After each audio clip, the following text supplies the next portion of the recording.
The Pentagon will create a military reaction force for civil unrest. What do you mean by reaction force there, Mark? The idea is that these troops, hundreds of them, will be ready around the clock, and they will strike when asked. What do I have to do in order to be struck? That is the question. And I guess what I'm saying is the clear understanding, at least on my part, is that Donald Trump will decide when he wants to send troops in and when the unrest has reached a threshold to the point that he wants to send his reaction force in. These are 600 troops. Again, they're going to be on standby all the time. And they would split into two groups. 300 be stationed at the military bases in Alabama and Arizona. And that would be regions east and west of the Mississippi River, respectively, apparently. Cost projections outlined indicate that such a mission, if the proposal is adopted, could stretch into the hundreds of millions of dollars. It'll involve military aircraft and air crews, and troop transport via commercial airlines would be another way they could do it if they didn't want to actually, dedicate an Army carrier to moving these people to wherever they're needed. This is an expansion, again, of President Donald Trump's power, but his clear willingness. And look at this, he's not even into the first year of his administration, and he's reflecting a clear willingness to employ armed forces on American soil. I mean, this is a section of the U.S. Code, apparently, that allows the commander-in-chief to circumvent the limitations on the military's use within the United States. They will need the Pentagon buy-in, and Pete Hegseth, of course, will buy in for whatever Donald Trump wants. The other thing I would say to you about this is interesting. Knowledgeable 26 in the live chat. Well, we're live in the chat and the super chat all morning. This is a live show, so please jump on YouTube and you can join us that way. But if you're listening after the fact, that's cool too. I'll just read some of these comments. Knowledge 26 says, Big Balls was not beat up by a gang of 15-year-olds. That was staged, says Knowledge 26. I lived in D.C. for 10 years. They faked that. They faked that so-called beating in order to justify Trump taking over D.C. I don't know. I have to say, he looked pretty beat up, but maybe it was a good fake. I don't know. I do know that we don't need troops on the streets of Washington, D.C. Now, there might be Washingtonians that go, the hell we don't, man. Bring them on in. I want to feel more secure. But here's what I would say, and there's a great piece that ran, I think it's in the Washington Post, about if you were really serious about doing something in Washington, you don't bring in troops.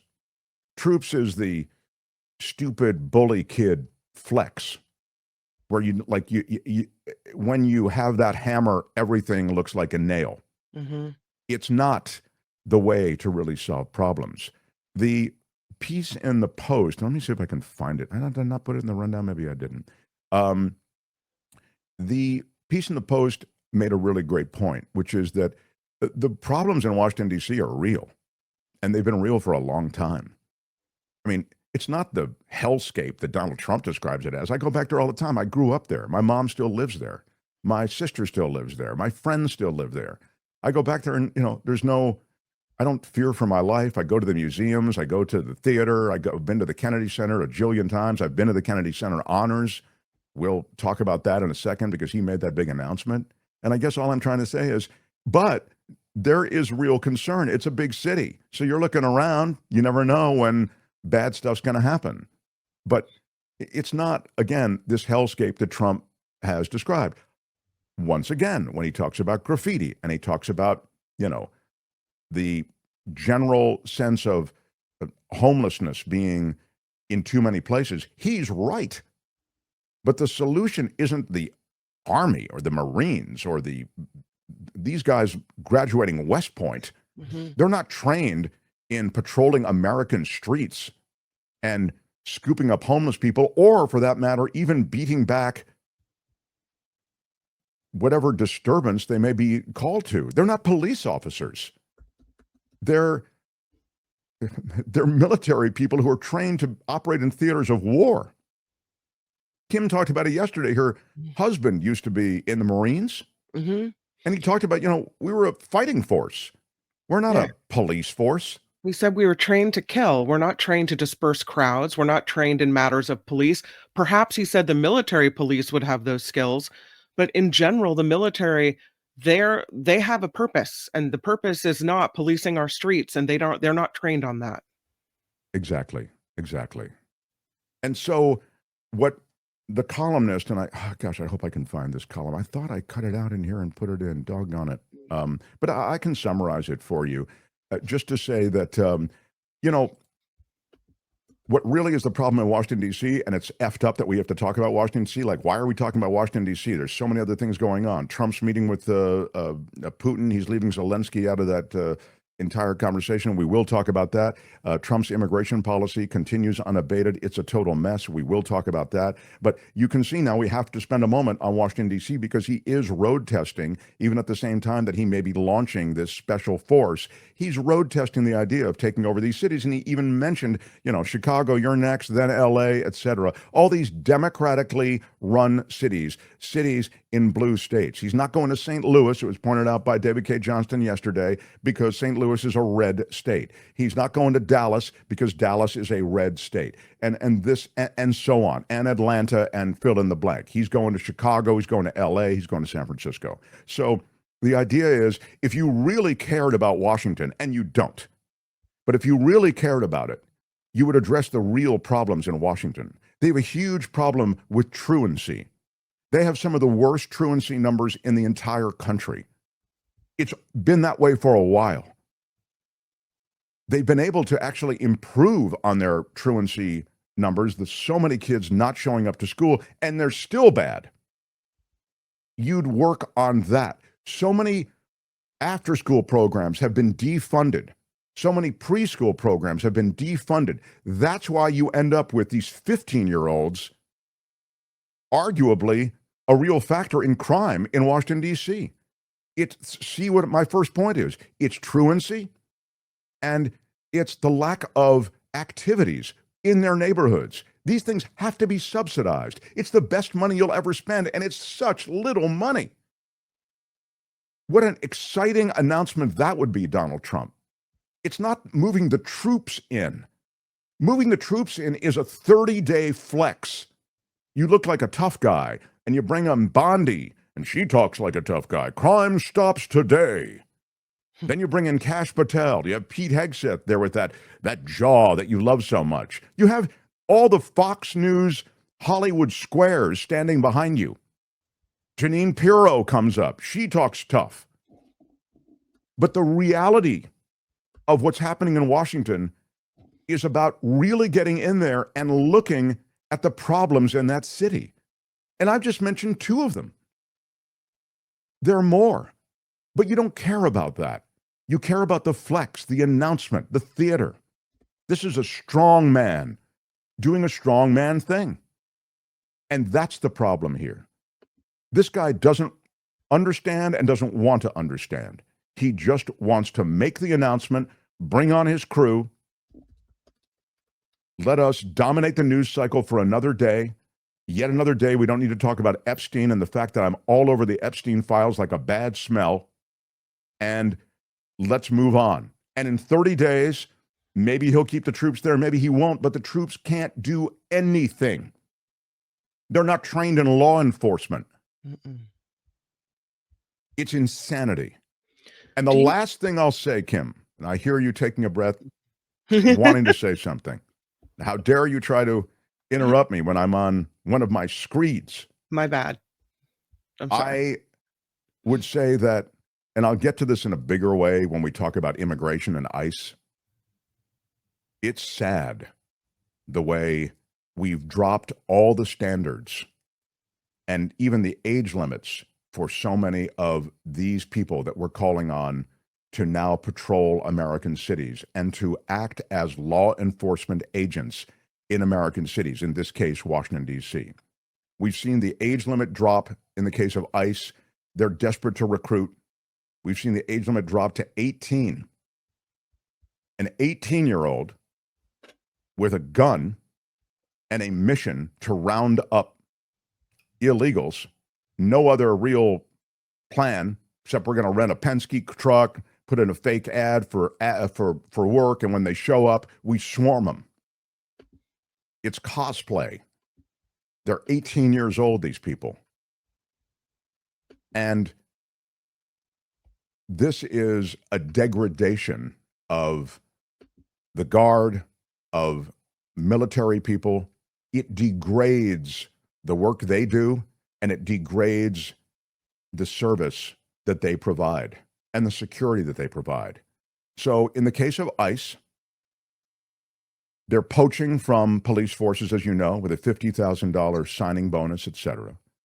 So they're trying to take the best from police forces or just former police officers. I don't even know if they're necessarily the best. And you understand that that is already degrading the police force, right? You're poaching police forces and sheriff's forces across the country to bolster your ICE numbers. So that degrades law enforcement in those places you've taken those people who are now in your ICE world. And the other thing is that young people, 18, 19-year-olds with assault rifles being told, you're moving into this operation, and it's got a military vibe to it. You can see them masked, camo, and they're picking up guys in torn T-shirts who are just looking to get a day's work at Home Depot. But how long before a struggle ensues and shots are fired? It's a mess. It's not what we want. And to the Dean Cains of the world, the celebrity who grabbed more celebrity, as he's now on Fox News Channel, he's sort of the cause celeb, is his declaration that he wants to serve his country and patriots really step up. Please. He's not even a real ICE agent.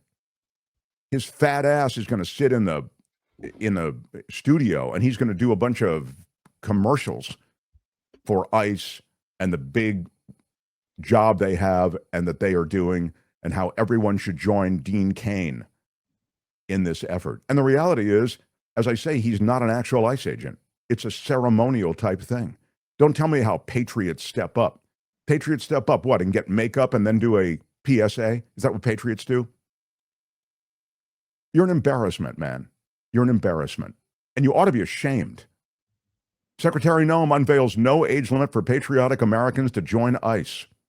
Law enforcement to help remove the worst of the worst from the U.S. is the press release from the White House. So that's a snapshot of what's happening, and it should be concerning, particularly this strike force. And as I look at that which they're charged to do, which is, clean up D.C., it's laughable on some level because that's not what they do. That's not what they're trained to do. And the organizational aspects of the logistics of getting the police to know who to answer to, that's apparently a total mess. That's what these guys can't do anything. We've said it before. I've been saying this for years. They cannot manage their way out of a paper bag.